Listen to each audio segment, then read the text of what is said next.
In today's frantic digital age, technology has pervaded in every part of our lives.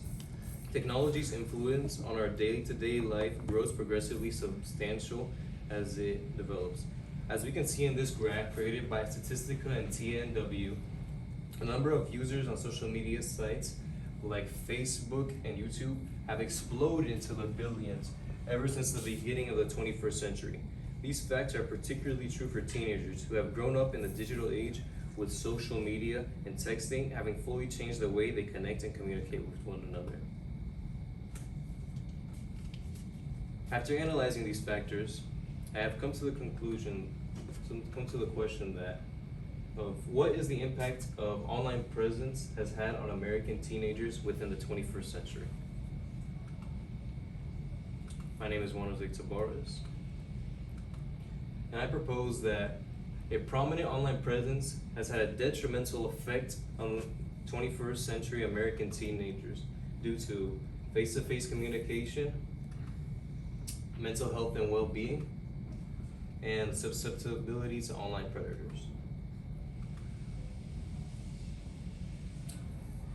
As Regina Brett, a well-known novelist, once observed, sometimes you have to detach to stay connected. This remark demonstrates how the world of today needs teens to develop strong interpersonal relationships away from their screens. Regrettably, most teenagers rather interact through their devices than speak to one another in person. Their capacity for social communication is significantly impacted by this behavior. The loss of teens' ability to comprehend nonverbal signs is one of the main negative consequences of technology on face-to-face communication. In-person communication mainly relies on nonverbal cues, including tone of voice, body language, and facial expressions. These nonverbal cues, however, are frequently missed when conversing through apps like Facebook and Twitter, resulting in misunderstandings and misrepresentations between teenagers. Teenagers struggle to grasp what their peers are attempting to say, according to research by the Journal of Nonverbal Behavior. As a result, teens who use technology excessively could thus have trouble recognizing and understanding nonverbal signs, which could hurt their social communication skills. This in turn declines teenagers' social communication.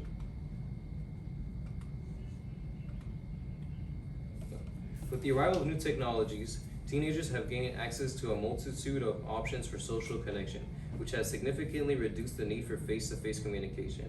While this has increased the convenience and comfort of socializing, it has also led to a reduction in the frequency of in-person communications. Social connections are essential for the healthy, emotional, and internal growth of an individual, furnishing them with a sense of belonging, purpose, and support. Still, the lack of face-to-face engagement due to the inordinate reliance on technology can pose a significant challenge to the engagement of social connections among teenagers. This reduced engagement can lead to a lack of emotional and social support, which can eventually hurt teens' well-being. Technology has also been demonstrated to have been a mischievous influence on empathy in addition to hurting social skills. A study conducted by the University of Michigan found that today's college students are 40% less empathetic compared to their peers 30 years ago. Meanwhile, the level of narcissism has increased by 58%.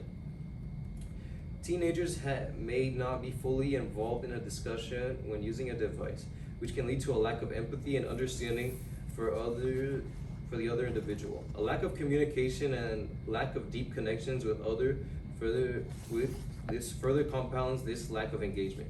Teenagers also constantly use emoticons, short text, talk, and other digital forms of communication when speaking to one another, which devalue the depth and complexity of in-person dialogue.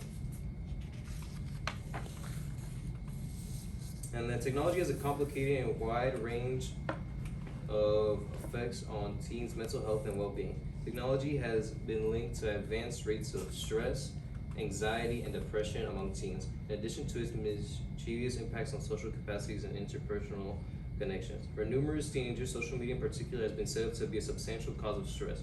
The continual pressure to portray an edited and perfected image of oneself online can affect pressure and feelings of inadequacy, which can worsen anxiety and depression. The negative impacts of social media are also told by the fear of missing out, commonly known as FOMO,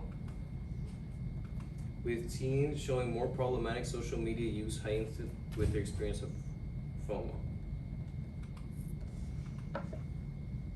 The constant vacuity of technology and the dopamine rush handed by society, media, notifications, and gaming can lead to obsessive use and dependence.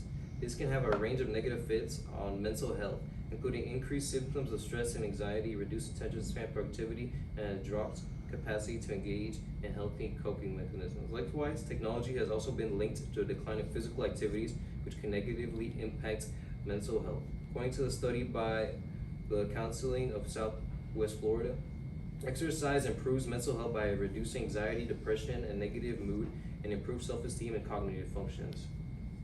The sedentary nature of numerous forms of technology use can lead to dropped levels of exercise and outdoor activity, contributing to obesity and therefore increasing previously mentioned mental health problems.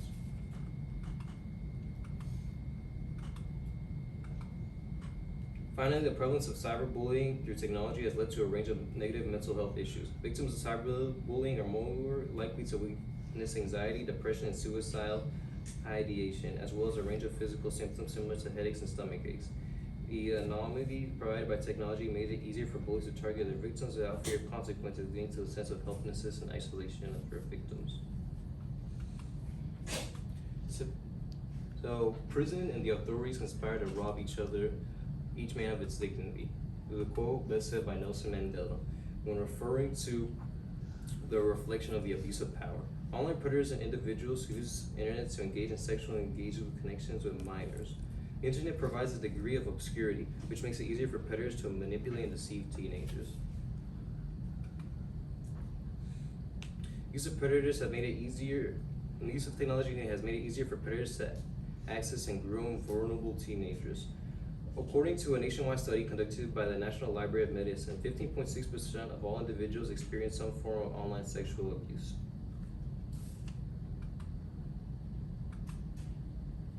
Susceptibility of online predators leads teens to feel various symptoms such as shame, guilt, and embarrassment, which leads to social isolation and withdrawal.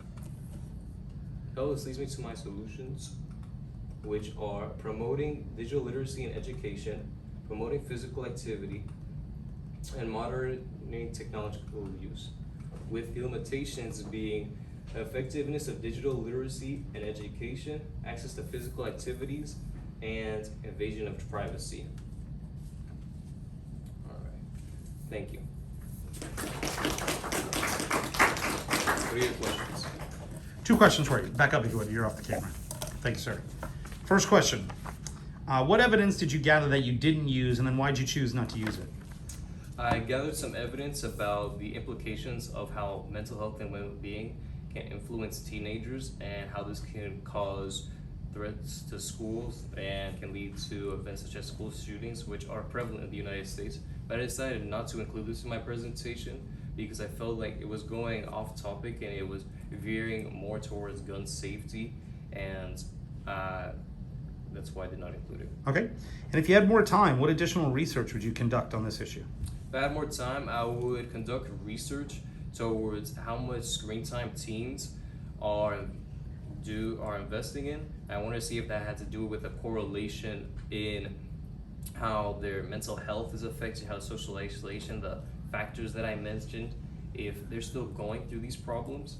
I would want to see if there was a positive impact so I could therefore improve that and incorporate that into my presentation to show that there's an overall benefit to teenagers going off of such online presence.